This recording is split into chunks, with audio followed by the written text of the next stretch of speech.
everybody. In this video, we're going to talk about divisibility and what that means, as well as some divisibility tricks you can use to determine whether numbers are divisible by some of the smaller one-digit numbers. So the definition of divisibility is if A and B are whole numbers where A does not equal 0, and there is a whole number x such that A times x equals B, then we say that A is a factor of B, or you can also say that A divides B, or B is a multiple of A, or that B is divisible by A.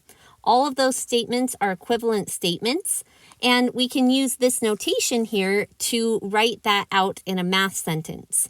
So, for example, 2 divides 12, or you could also say that 2 is a factor of 12, or 12 is a multiple of 2, or 12 is divisible by 2. And the reason why 2 divides 12 is because there exists a number such that 2 times that number equals 12, specifically a whole number. And in this case, that whole number would be 6. And because there is a whole number such that 2 times the number equals 12, that means that 12 is divisible by 2. In contrast, 3 is not a factor of 14 because there is no whole number such that 3 times that whole number equals 14. Now, there is a decimal, like if you were to do 14 divided by 3 and figure out what that decimal is, there is a decimal that you could multiply 3 by, but there is no whole number. And so that means that 3 does not divide 14, which is why we use this notation here to show that it does not divide 14.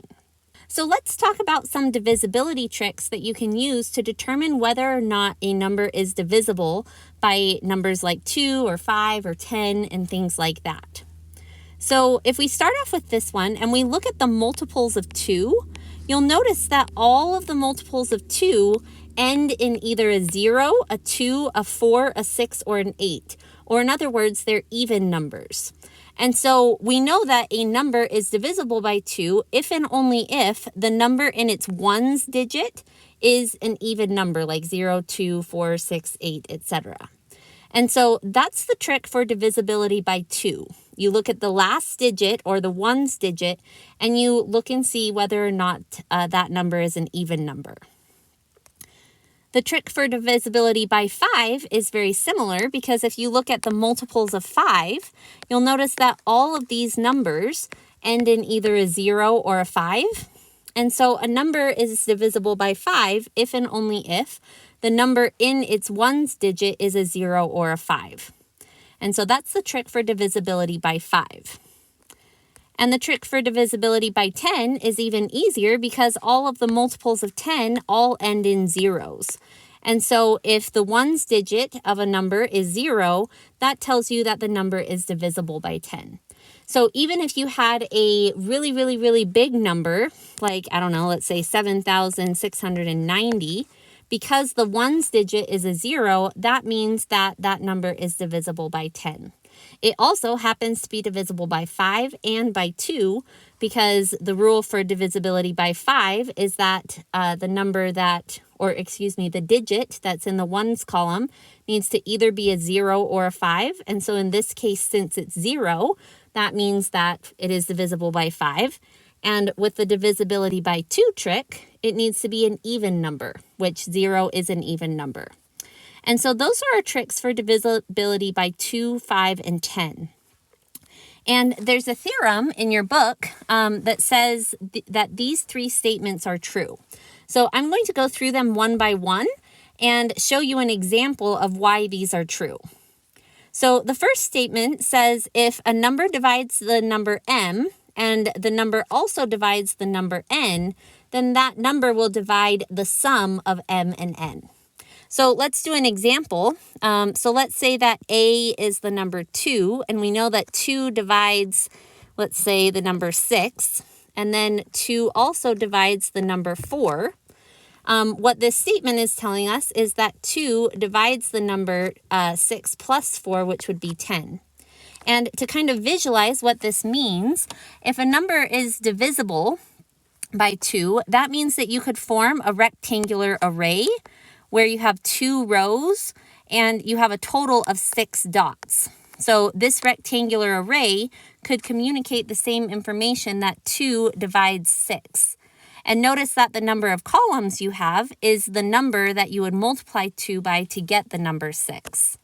And then if 2 divides 4, same thing there. We could make a rectangular array that shows that 2 times 2 will equal 4.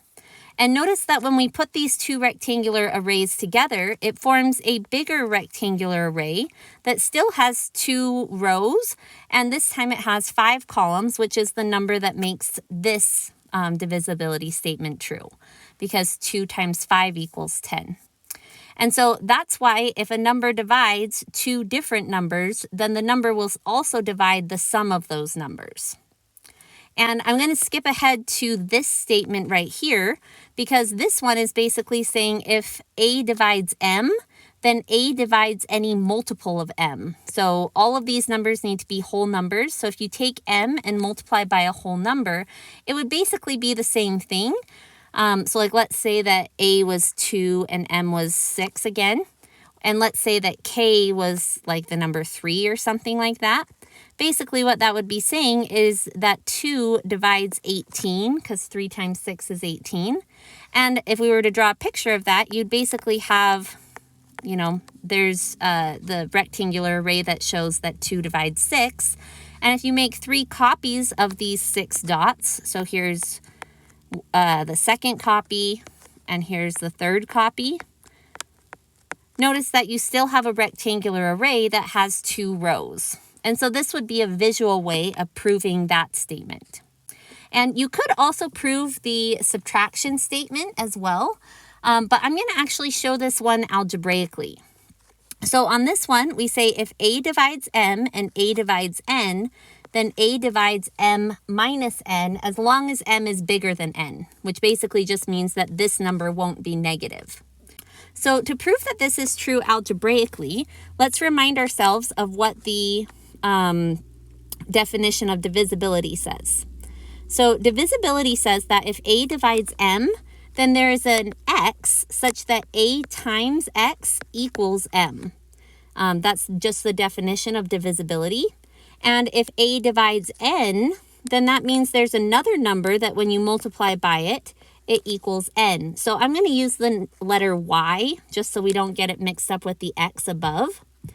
And if we want to show that A divides M minus N, we could say, well, M minus N is going to equal AX minus AY, because M equals AX and N equals AY. And if that's true, we could factor out the A, and we would get X minus Y. And as long as X is bigger than Y, then X minus Y will be a whole number. And because M is greater than N, that means that X does have to be greater than Y. And so because this is a whole number, that means that M minus N is divisible by A.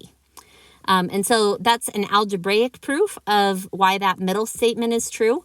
But you could also draw a rectangular array proof that would also show that that theorem is true.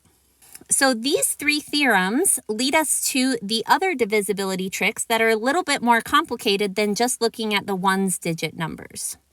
So the next divisibility trick we're going to look at is divisibility by 4 and 8. So a number is divisible by 4 if and only if the last 2 digits of the number are divisible by 4. So for example, if you had the number 1,724, let's say, you look at the last 2 digits, and if those 2 digits are divisible by 4, then that means the whole number is. And the reason for that is because if you do 100 divided by 4, that equals 25, and that means that any multiple of 100 will also be divisible by 4. So the extra digits that we don't look at in this case would be 17 copies of 100, but since 100 is divisible by 4, and our theorems on the last slide showed us that you could multiply the number by any whole number, like in this case, we could do 17 times 100, that number will also be divisible. And so basically, you only have to worry about whether or not the last 2 digits are divisible by 4 in order to see if an entire number is divisible by 4.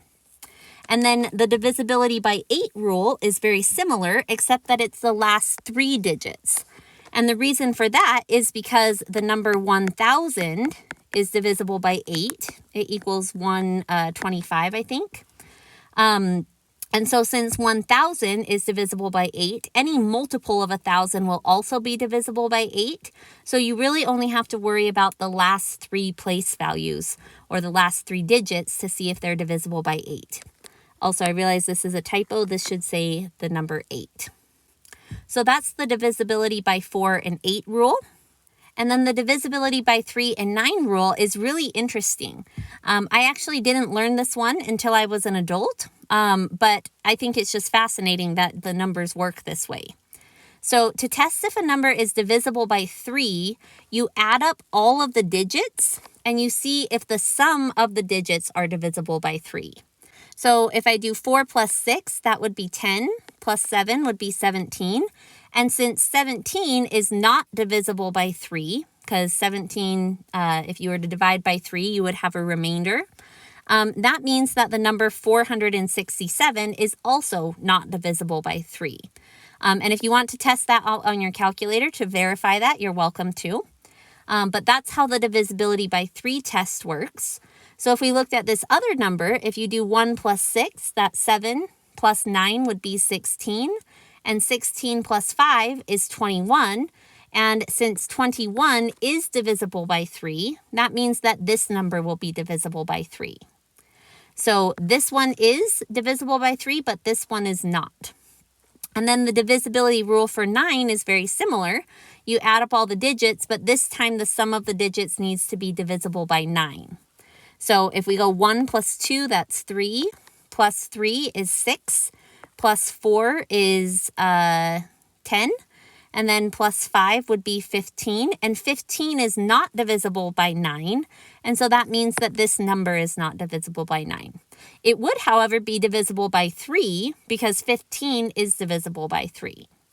But if we look at this number, 6 plus 9 is 15, and I'm going to add the 5 on and then the 7. So 15 plus 5 is 20, plus 7 is 27. And since 27 is divisible by 9, that means that this number is divisible by 9. And so that's the trick for divisibility by 3 and 9. And then there's also a divisibility trick for 11s. So a number is divisible by 11 if and only if 11 divides the difference of 2 different sums. So the first sum is the sum of all the digits that are in odd powers of 10 place values. Then the second thing you're going to find the difference between is the sum of all the digits in even powers of the 10 place values. Basically what that means is if you think about our place value chart, so I'll write out a couple here. You have your ones column, your tens column, your hundreds, your thousands, etc. But you can also write these place values as powers of 10. Like for example, 10 is the same thing as 10 to the first power. 100 is 10 squared. 1,000 is 10 cubed, and so on and so forth. And the ones column is 10 to the 0. So when they're talking about odd and even powers, they're basically talking about these exponents and whether or not they're odd or even numbers. So if we look at this example and we have the number 909,381, I'm going to add up all of the numbers that are in odd place values and all of the numbers that are in even place values. So the even place values are these ones. So basically it goes like every other one, because this one is 10 to the 0, this is 10 squared, this is 10 to the 4th, and so on. So if I add up all of my even numbers, I get the number 4. If I add up all of my odd place values, 9 plus 9 is 18, and 18 plus 8 is going to be 26. And so I'm going to subtract these two numbers, and you just write whatever number comes first, or whatever number is bigger, when you subtract them. So if we do 26 minus 4, that gives us the number 22. And since the difference of those two sums is divisible by 11, that means that this number as a whole is divisible by 11. In contrast, if we were to do this other number, So our even place values are 3, 5, and 7. And if we add those up, we get the number 15. And our odd place values are 4 and 6. And when we add those up, we get 10. And when we subtract that, 15 minus 10 equals 5. And 5 is not divisible by 11. And so that means that this number is not divisible by 11. And so that's how the divisibility by 11s trick works. And then the last trick I'm going to show you is the divisibility by 6 trick. So a number is divisible by 6 if and only if it's divisible by both 2 and 3. So let's say that we had a number like 1,792. This number is divisible by 6 if it meets the requirements for dividing by 2 and by 3. So to test if it's divisible by 2, we look at the last digit, and because it's an even number, that means it is divisible by 2. To test and see if it's divisible by 3, we're going to look at it and say, okay, well, 1 plus 7 is 8, plus 9 is 17, plus 2 is 19, and since 19 is not divisible by 3, that means that this number is not divisible by 3, which means it's also not divisible by 6. But if you were to add up all the digits and it was divisible by 3, then the number as a whole would be divisible by 6. And the reason why 2 and 3 are the key numbers here is because 6 equals 2 times 3. And that leads to a more generalized theorem that says a number is divisible by any two numbers multiplied together if it's divisible by both of the numbers separately and the greatest common factor of those two numbers is 1. So another way to say this statement is that they're relatively prime, meaning that they don't share any factors or they're not divisible by the same thing except for the number 1. So as an example, let's say that we were trying to figure out if a number was divisible by 12. So I have the number 1,632, let's say, and if I wanted to figure out if this was divisible by 12, I could think of two numbers that multiply to equal 12 that don't share any common factors. So there's several different numbers that multiply together to be 12, like you could have 2 times 6 or you could have 3 times 4. But 2 and 6 would not work because the greatest common factor of 2 and 6 is the number 2. Like they share the factor of 2. And so we wouldn't be able to use that pair. But since 3 and 4 do not share any common factors aside from the number 1, we could use that one. And so we could use the trick for 3 and 4 and see if 1632 is divisible by both 3 and 4. So to test if it's divisible by 3, we would add up all the digits. So 1 plus 6 is 7, plus 3 is 10, plus 2 is 12. And since 12 is divisible by 3, that means this number is divisible by 3. So I'll put a little check mark next to that. And the test for divisibility by 4 is you look at the last two digits and see if the last two digits are divisible by 4, which in this case they are because 32 is divisible by 4. And so since 1632 is divisible by 3 and by 4, that means that 1632 is divisible by the product of 3 and 4, which means that it's divisible by 12. And so that's how that divisibility theorem works. And you can use this divisibility theorem to test numbers that are bigger than 11. Because in this video, we've gone through divisibility tests for 2, 3, 4, 5, 6, 8, 9, 10, and 11. We didn't do one for 7 because there are no divisibility tricks for 7. But all of the rest of the numbers that are less than 12 all have these easy divisibility tricks. And you can find divisibility tricks for numbers bigger than that by using this divisibility theorem if there are two numbers that are mutually prime or basically that they don't share any common factors to make it easier to determine whether numbers are divisible by numbers that are bigger than 12 or bigger than 11. So that's how divisibility works. If you have any questions, let me know.